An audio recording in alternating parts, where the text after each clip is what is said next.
Hello, everyone. So this is the workshop, how hook 'em or lose 'em, how to hook readers. And I really want to thank Melissa Hawks who organized this.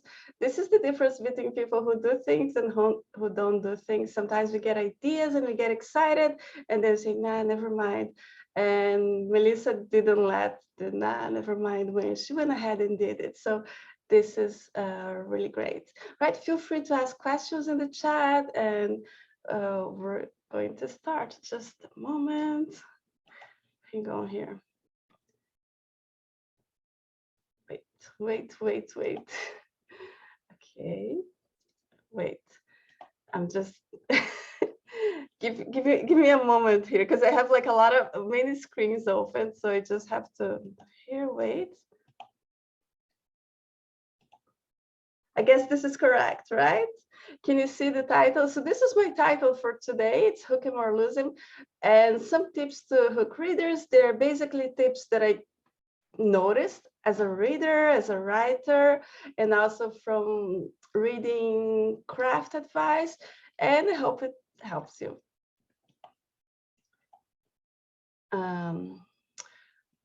But I have a warning here, and this goes for any advice, any writing advice you ever read, any writing advice you get.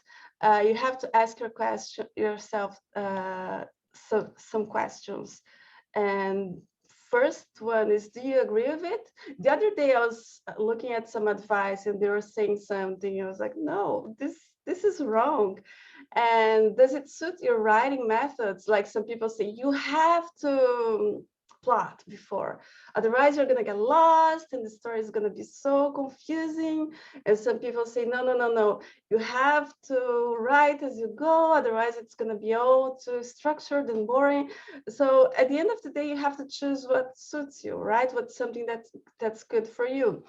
And sometimes even if you, like, for example, you have this plot structure that you use, you have this, and sometimes when you're drafting, these ideas can block you, can make you blocked. And that's the moment when you say, okay, is it helping me? Because if it's not helping you, just toss it away and keep writing. Because the important thing is to make sure you're writing, you know, the stories from your heart, you're creative and you're creating. And craft advice are tools. Not all tools are for everybody, and not all tools are always useful. So I'm going to give you some advice, and, you know, feel free to think about it. Does it suit me? Is it something that can help me? So this is really important. Who am I? All right, so my name is Denise. Day is short for Denise, and I'm an indie writer. I'm really self-published. I've done all my books. As you can see, I like colorful books and I like illustrated covers. And these are some of my books, right? Okay, I'm just checking the message. Oh, thank you. Yeah, I like my covers too. And yes.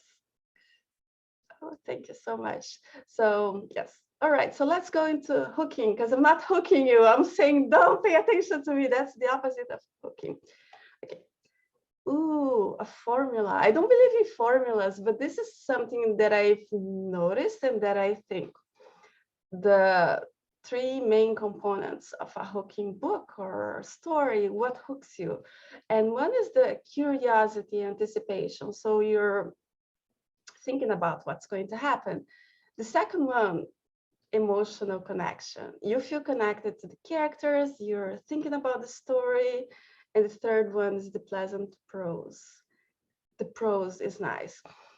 And we're not going to talk much about this because it's very complicated, but it's good to know that most good books don't excel at the three of them, but they do two of them.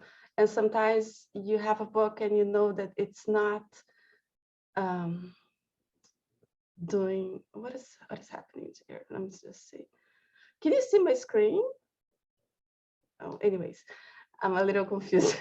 Okay, so the curiosity is easy to do as long as you keep it in mind. Keep in mind that it's good for the reader to always be asking a question, right? A specific question. It cannot be what the heck is going on. It can be how will they melt the ring? How will they get together? How will they escape the villains? Who killed so and so? So there's something that the reader wants to know, or something that the reader is anticipating. Oh, the couple is going to get together. How is it going to happen? Why is this object here? Okay, so you have these little questions that you have. The emotional connection is really about having situations that appeal to the emotions and characters that appeal to the emotions that you can identify. It's because the questions, they're only going to really matter if you're emotionally connected. If you don't connect with the situation, who cares, right?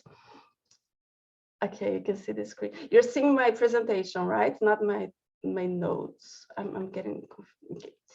So let me just double check here that it's good. Whatever. Okay. So, and then, okay, this is it's a little harder to do because you have to pull it off. And the pleasant prose is the writing takes you. Sometimes the sentences, sentence by sentence, they're just pleasant and they carry you. They sometimes almost lull you in a way to do it. I don't know the secret for this. I've seen stuff saying that it having like sensorial details is good. And I agree it can be good. But for example, one writer that has floating heads in the void without any details, any descriptions whatsoever is Jane Austen. And her books are really fun, like especially like Pride and Prejudice, it flows, it's super exciting. So to say that you need the sensorial details to have pleasant prose, I don't think it's true. Some people are going to say, no, don't use adverbs. Well, I agree. Too many words can be wordy, but for example, J.K. Rowling in Harry Potter, she uses tons of adverbs, lots of them quite unnecessary, and it's still pleasant, the writing flows. So for your writing, the only thing that I can say is to make sure you're not repeating words, you're not, listen to the writing, see that it flows well. But this is something to look at because sometimes you will find books that are not doing so well on the curiosity or the emotional connection, but the prose takes you. So it's important to be aware that that is something that's important. Okay, yeah, so you're good. All right, so thank you for answering that. You can see it. So these are things that you keep in mind: the curiosity, emotional connection, the pleasant prose. Don't think about it when you're writing, okay? Just when you're revising, otherwise you're gonna go crazy. But when you read, it's something to notice. Okay, so for emotional connection, one thing that's very important is for the reader to connect with the character and to like the character. And if it's the beginning, you want it to happen very fast. So some things that help, these are things that help. This is not everything. What's really gonna make people like your character is a rounded, well-rounded character that seems real. And there's a lot more that goes into it. But these are some tips that work. Okay, I'm going to read it. So first, your character is active and always has goals. It can be big, small, misguided. Your character is doing something. Usually you pay attention to somebody who's trying to do something. Your character is resourceful and smart. Usually you want somebody who's on their feet. Create sympathy. The character is misunderstood and justly judged or punished. It sounds weird, but when you create sympathy with the character, you end up liking them, especially if it's something that's unfair. Well, sometimes it's something that they bring on their own, but you know, stories are about solving problems. And when you have these problems, you end up liking them. One thing that's interesting is when the character cares about others, animals or random people, it's something that you end up liking the character more. It doesn't mean your character needs to like everybody, and not every character is going to have all these traits. These are traits that help. Another thing that helps is to create empathy. The character feels or does something that the reader also does. the flaws are important for the story progression and to create rounded characters, but they don't necessarily make readers connect with the character unless they create empathy. And something that's great is emotional wounds, right? They're great, and you get identification, you get character arc. So these are things that work. To think about this a little bit, recently I watched Squid Game. Have you guys watched it? Anybody watched it? It's a show on Netflix and it's super popular, and I ended up watching it. And what's interesting is that if you look at the show, they use all these tricks. Yeah, everybody heard about it. And it's a little violent and stuff. And the main character, he steals from his mother. He's a loser. He has no money. But they use all these tricks for you to connect with them. So he starts wanting to get money to buy a gift for his daughter because it's her birthday. So it's something that you identify with. And then he wins money. He gives a nice tip to the cashier. So he's generous. And then something that's quite interesting and brilliant. Right then, some thugs are coming after him for money, and he's running, and he crashes with a girl, and she falls. And this is something that you see a lot in movies. You know, your hero is running, and they crash with someone, they make him fall, and usually they get up right away. And him, instead of getting up right away, he's trying to help her. So it sets him apart from the crowd because he's different, he's kind, he cares for others. And then, so they do all this, and then he gets money, and in the end of the day, he gives a cat some fish, right? So he's always doing this. And if you look at the show, and you will see they're always making him care for people, always making him be kind. And it works, okay? You end up liking the character.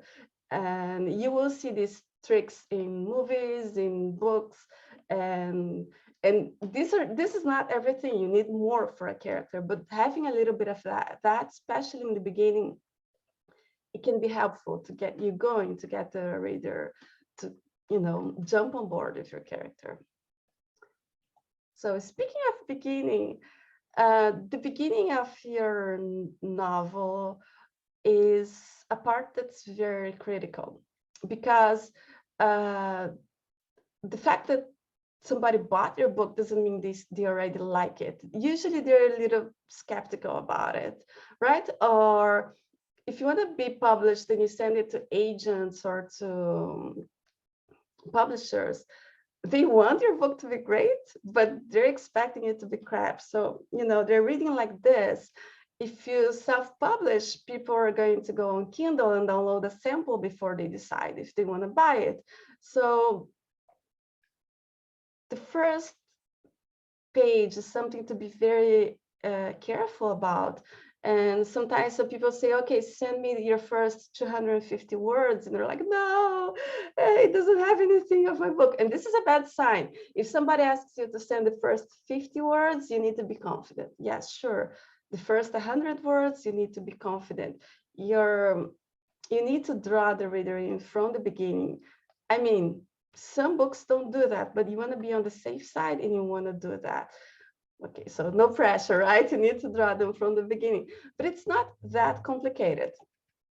There are only two things that you need to think about at the beginning. Make the reader connect with the character or situation, and make the reader ask a question. Okay, so people sometimes overanalyze the beginning. What do I do? And you don't need like brilliant prose, you don't need brilliant imagery, you don't need to explain your world, you don't need to explain the plot. All you need to do that works, you can do other things, is to make the reader ask a question and the reader connect with your character. I read a book that said that the first sentence should make the reader ask a question. I'm going to say the first paragraph. I'm going to be a little bit more loose on it. And it's interesting, the idea of connecting with the character or the situation. One thing that I use not to understand, some books that have the victim point of view in the first scene or the first chapter. And I was like, what is the point? You connect with this character and then boom, dead, right? And then recently I realized what happens Have you guys heard of the story of Gabby Petito? It's a tragic story. It's a news story.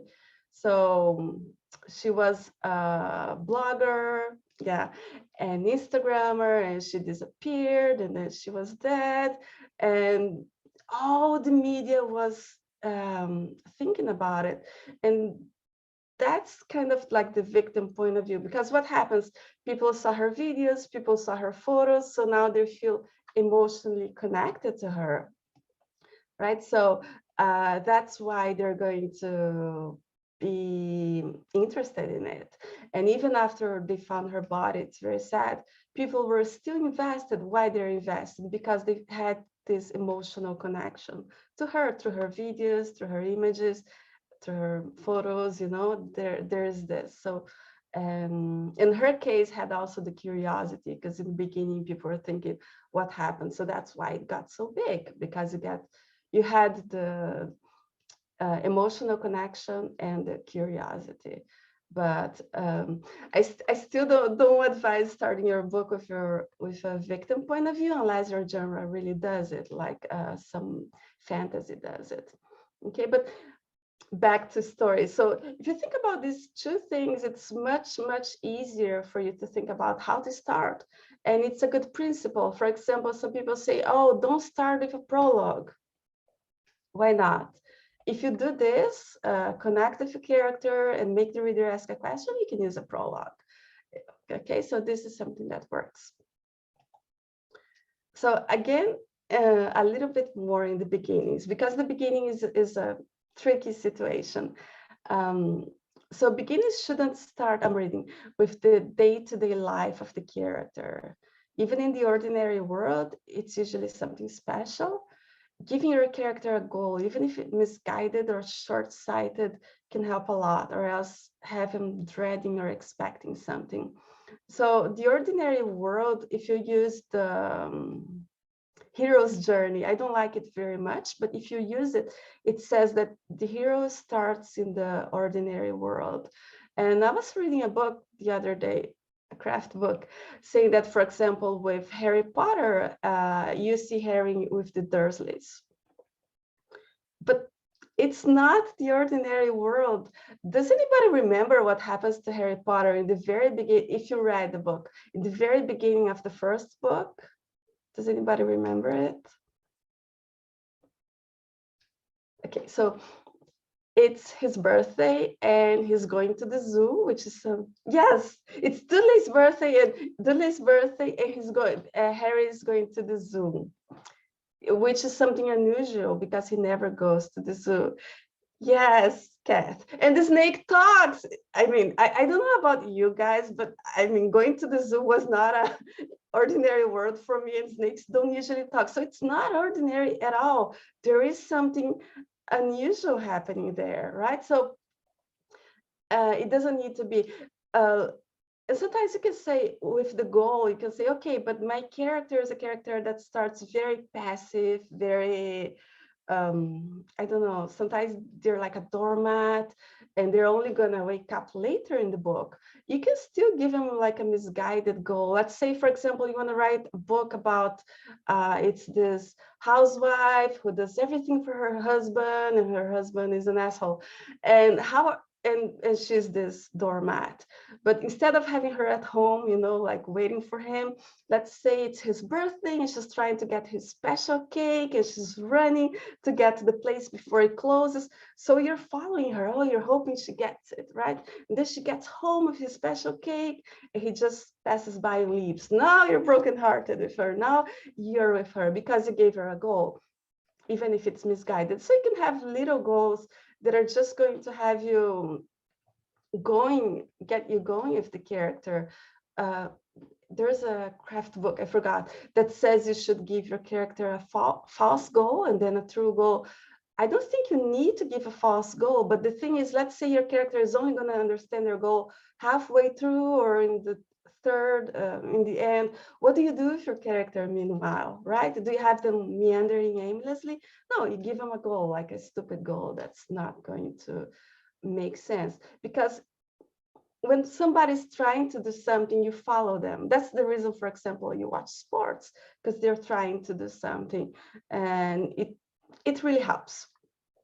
Okay, so I'm talking about beginnings now. We're going to look at some examples of beginnings, like first 100 words, 200 words from some books that I think are engaging. Okay, so this is an example. If I'd known my parents could be dead in an hour, I'd have done a few things differently that Sunday morning. That's the first sentence of a book. I'll continue it. So if I'd known my parents would be dead in an hour, I'd have done a few things differently that Sunday morning. Made sure to fit in a hug or two, offered at least one I love you, and not dredged up the same old argument we'd been having for the last half a year, which didn't end up mattering anyway. This is Eva Chase Cruel Magic. It's a reverse herring. I don't think I like reverse herring, but I tried to read one, and I read this book, and I thought this beginning was absolutely brilliant.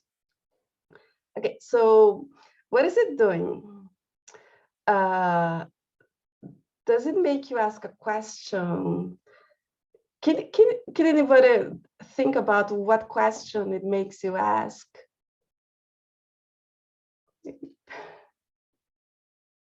So it makes you ask a question. Yes, what happened to her parents? How were they killed? Why? In an hour. So it even has a time limit, which is good. What argument? Exactly. What's the old argument? So 60 words, you have two questions that you're like wondering. And what about emotional connection?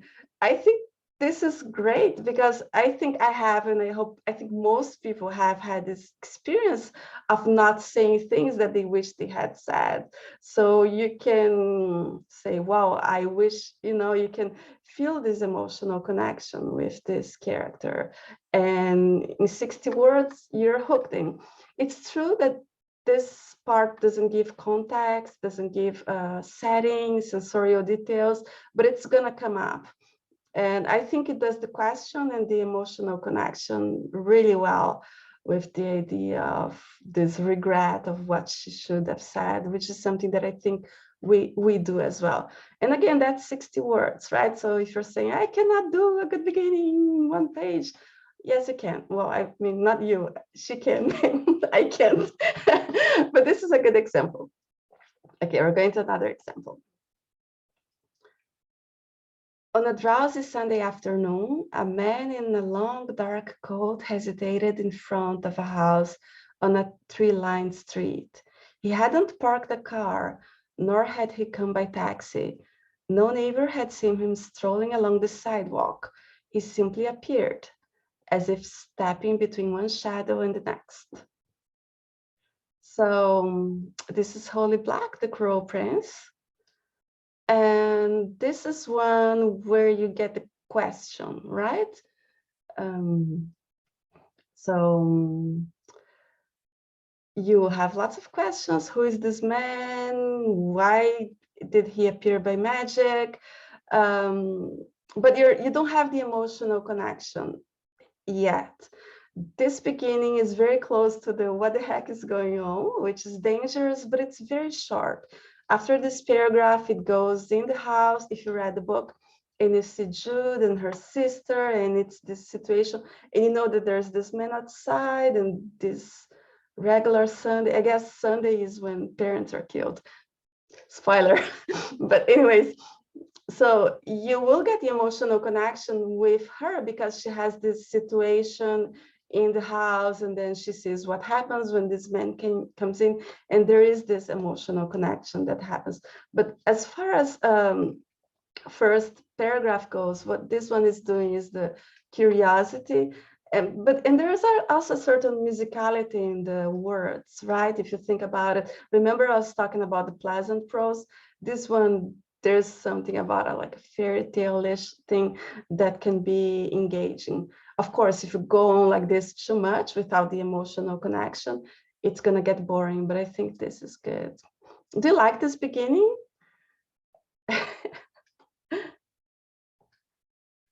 You like it, yeah. Okay, yeah.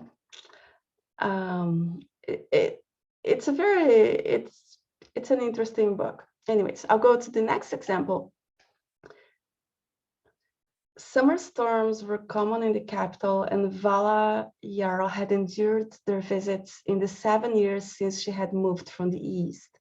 But lightning and thunder were never welcome guests. The burst of light through the shutter slats hadn't set her heart to racing tonight. It was the solemn, low cry of a horn resonating off every post in the city that slowed her world with each reverberation. The noise faded before resounding once more. Vala jumped to her feet, rushing to the small archer slit that served as her window. Okay. This is Eliskova Era Awakens. I don't know if I hope you know it because it's a very popular indie book. And I don't like audiobooks because I read visually. When I read it, I was like, what's happening? But yeah, this is cool. So, okay, but this is one thing that Elise does really well. She has a very pleasant, this is a very, very great first chapter. It's great because it had her prose has a musicality that's gorgeous. It has like this, it's almost like an ebb and flow of the long and short. It feels pleasant. It's hard to explain it, but if you heard me, you might have liked it. Yes. And what it does, okay, now let's go back to the curiosity. What's the curiosity? You want to know about the horn. There's a horn sounding. It's set her heart racing. So why is it setting her heart racing? What's the horn? What's happening, right? So there is something happening. And the emotional connection, first you learn about her. She's a visitor, she's not from here, and her heart races. So you kind of see through her eyes, through her body, the curiosity about this. This is a beginning that's very easy to screw up. Lots of people would have this disembodied voice mentioning the horn and the royal. There's a royal procession, I think, and the city. And but the way here it intermingles her own feelings and her own, you can see that it comes from her eyes. So you're with the character, feeling the, it's still not like this emotional, big emotional feelings, but you feel the emotion, her worry about and her feeling about it, and you see it through her eyes. So you have the character with the situation and the world, lots of sensorial details. So it's very, very efficient. And I think this is about 150 words and it works really well. Another example. Do you have any questions? If you have any questions, you can ask. Okay, I'll go on. This is another example. I've always thought about it as an exception to the rule. I always thought of that the beginning needs to create curiosity and connection, and I think that this didn't really work. So I'll read for you. This is Cassandra Clare, Lady Midnight. It's book one of her series. There are so many series. It's like whatever. So Los Angeles, 2012. Shadow market nights were Kit's favorite. They were the nights he was allowed to leave the house and help his father at the booth. He'd been coming to the shadow market since he was 7 years old. 8 years later, he still felt the same sense of shock and wonder when he walked down Kendall Alley through Old Town Pasadena toward the blank brick wall and stepped through it into an explosive world of color and light. Okay, I won't read the rest.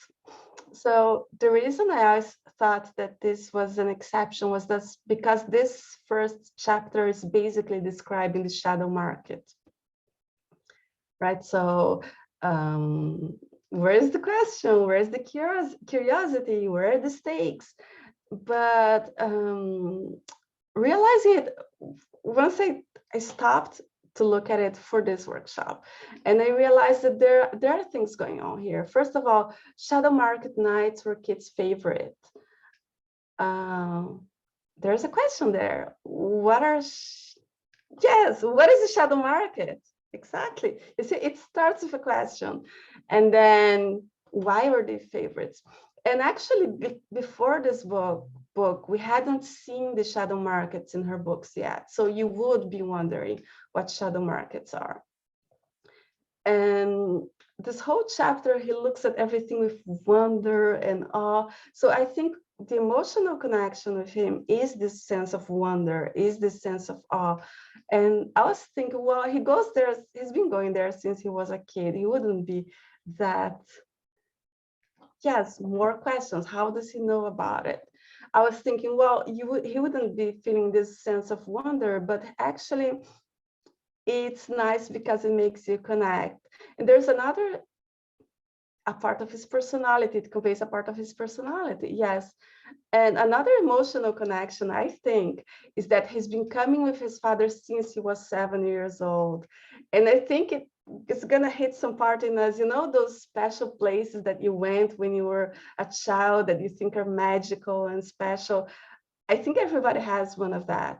And I think it creates that idea, you know, going somewhere with your parents or one of your parents to this special place. So it's very wonder, it's this, but it works in this sense. There are some questions in the first chapter.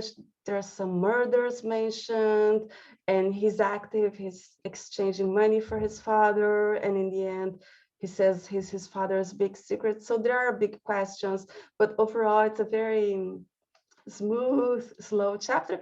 And there is also the pleasant prose here. Remember, I was mentioning the pleasant prose does make a difference, and this is very full of wonder. But you know, it's not establishing stakes, goals, and big questions yet. But I think it works. When I read this, I was really excited reading it. Okay. Another example. This is from A Court of Thorns and Roses. So the forest had become a labyrinth of snow and ice. I'd been monitoring the perimeters of the thicket for an hour, and my vantage point in the crook of a tree branch had turned useless. The gusting wind blew thick flurries to sweep away my tracks, but buried along with them any signs of potential quarry. Hunger had brought me farther from home than I usually risked, but winter was the hard time. The animals had pulled in, going deeper into the woods than I could follow, leaving me to pick off stragglers one by one, praying they'd last until spring. They hadn't. And this is a very good beginning, actually. So, first question, you can say, why is this character hunting? But it answers, right? She's hungry. So emotional connection. You have a character with a goal who's trying to accomplish something and is doing something really hard because she went farther than usual. She's in the snow. There are no animals. Remember, I said sympathy helps you like a character, and it helps. It's weird, but it helps. And she's hungry and she's desperate. So, what are the stakes here? If she doesn't find food, she's gonna go hungry. So you know the stakes, you know the goal, and it does situate you in the. It has sensorial details, so you know where she is. To be very honest, I find the first sentence a little weird. The forest had become a labyrinth of snow and ice, because I can't see a labyrinth in a forest. And a labyrinth would mean that she's lost, which she isn't, but it's a very intriguing sentence, and it conveys magic. Yes. So this is, I think, about 150 words. You're already attached to the character because she's desperate, she's trying to do something, and she has high stakes, and you're into the story now, like for 2-3 pages, she'll need to really screw up to lose you. So this is very nice. I've seen some people criticizing Sarah J. Maas' writing. Some of the criticism is valid, but this is a pretty good beginning. And the prose is nice as well. But what it does is the curiosity. What's the question? The question is, will she find an animal? Will she find something to hunt? Will she quench her hunger? And the emotional connections, like, oh my God, she's hungry. How is she going to fix it? So this is very efficient. I'm going to give you a not so great example now, just to contrast.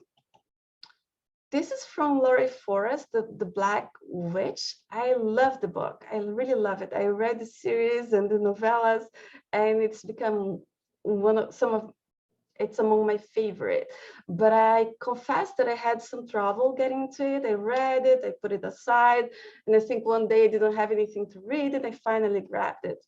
And then, like for this, I went to check the beginning to see if it was efficient, and I don't think it's as efficient. So I'll read it. The woods are beautiful. They're my friends, the trees, and I can feel them smiling down at me. I skip along, kicking at ripe pine needles, singing to myself, following close at the heels of my beloved uncle, Edwin, who turns every so often, smiles and encourages me to follow. I am 3 years old. I think she's trying to get the voice of the 3-year-old, but I find that it lacks some specificity about the woods, and it could be better if it's a prologue. It ends up being an interesting prologue, but she could have some curiosity, you know, why is her uncle taking her, or some anticipation. Oh, my uncle said it's a special day, but at the same time, so you don't have the question. You do get a little bit of the emotional connection because she has this childish thing of, you know, like enjoying the woods, I think. What do you think of this beginning? Does anyone want to give an opinion there?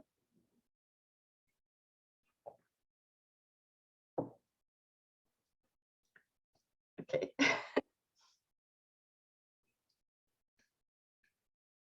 All right, so I just find that it's not as strong as the previous ones.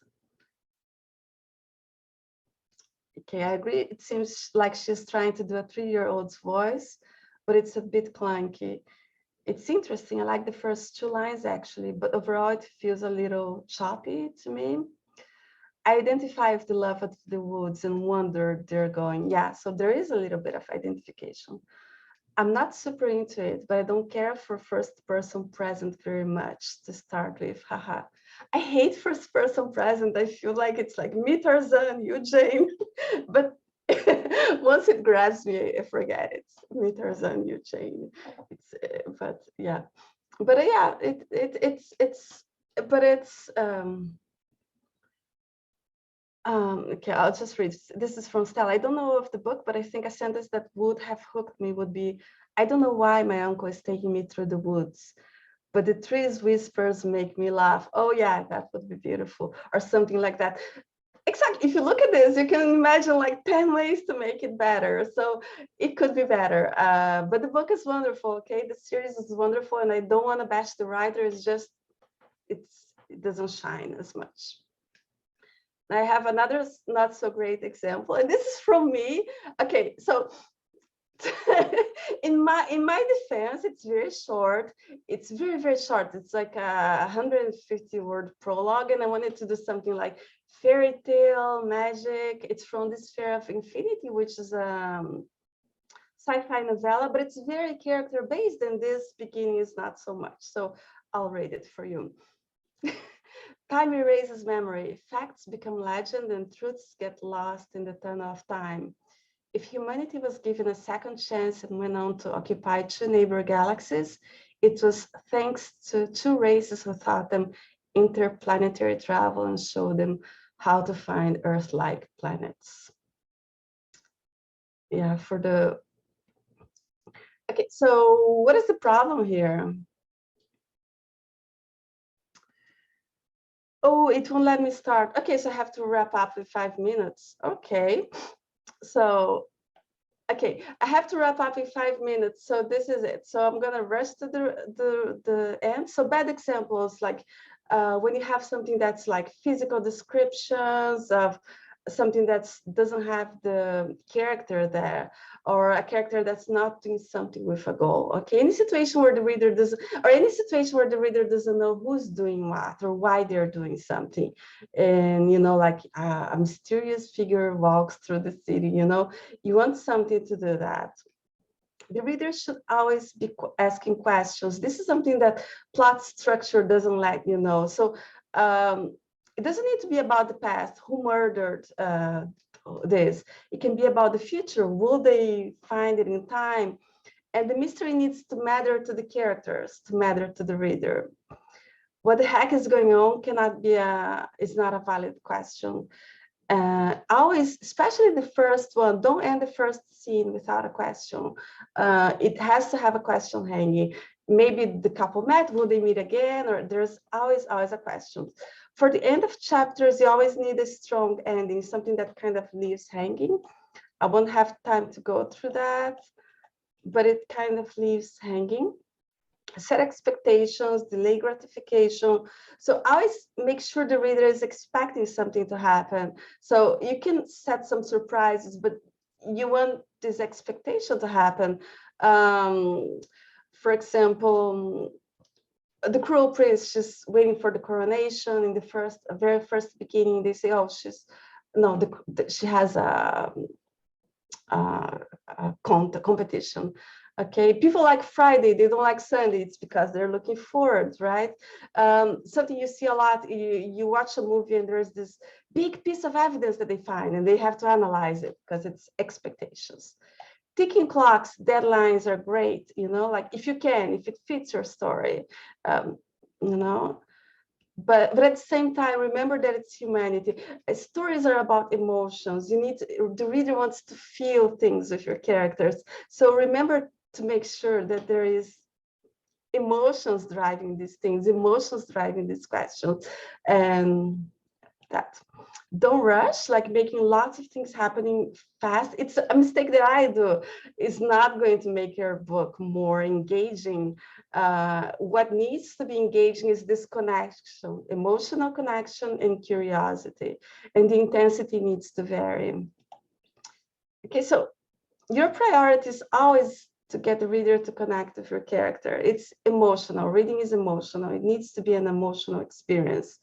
Make sure everything signals to things in the future so the reader can expect or dread something, and make sure the reader is always asking a question. Okay, so that's it. I don't know what to do. I would like to have I have to finish this because there is I thought I was going to be able to go on, but it's okay. So I'm going to have to wrap this up. If you have questions, I'll do this. I'll post something on my Instagram, and you can ask questions there and continue the discussion. And I'll post a link for the resources and for the presentation. Okay, thank you guys so much, and I hope you enjoyed the rest of the series. Thank you so much, Melissa. And okay, so I'll post something on my Instagram, and if you have questions, you can continue the discussion there. Okay, thank you. Wait, so I need to finish this. Okay, bye guys.